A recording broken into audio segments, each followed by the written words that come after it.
Hey, I'm Lauren Gordon. I'm a mother, online business owner, world traveler, contributor to some of the world's largest publications, and a business mentor for entrepreneurs that have stories to tell. Stick around if you want to learn how to create life on your own terms by building an online business and sharing your stories with the world.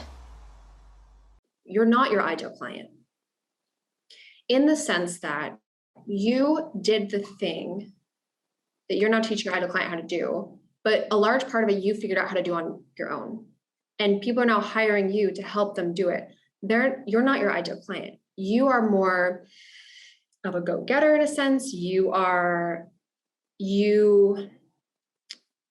I step back and looked at everything, because I can relate to what you're saying, Leanne, about wanting to control like the timeline and the expectations and the progress and all that. And I realized like the clients I was working with, like I figured it all out by myself, and that's how I'm able to help them. So they are different than I was. Like our personas, our sense of going to figure it out. Like sometimes it takes a while. Like it takes a while. So I just released I released expectations, but at the same time, my one-on-one clients, I always pulled them up and made sure that they were able to continuously see their own power, even in the times that they couldn't, or they felt like they were behind, or they felt like this or that. I just knew my place was to guide them, to keep them on track of where they wanted to go, but also keep lifting them up, keep challenging them to step into their next level, which was always uncomfortable. It was always going to be uncomfortable. That's what I believe the real value in, or the value as a coach, especially private coaching, is. Because people don't hire you to stand over them as a personal trainer and say, right?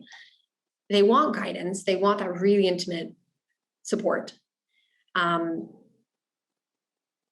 I prefer making sure my clients learn how to trust themselves, so that when we are done working together, whenever that may be, they can go out into the world and I can kind of release them knowing that they have learned how to trust themselves. They've learned how to apply my process, your process, whatever, in their own days without you. Because that is going to be the reality at some point, whether they stay with you for 5 years or 1 year or 6 months or whatever. That is going to be the reality at some point. So I've had so many clients that come back like year, 2 years, still message me and they're like, hey, just an update, blah, blah, blah. And I'm like, cool, I did my part, right? Hey, Lauren Gordon here. If you enjoyed this, be sure to visit artofsocialstorytelling.com. Find me on Facebook at Lauren Gordon, subscribe to our YouTube channel, or find me over on Instagram at Lauren Gordon Official for more free resources and content on how to grow your online business through storytelling.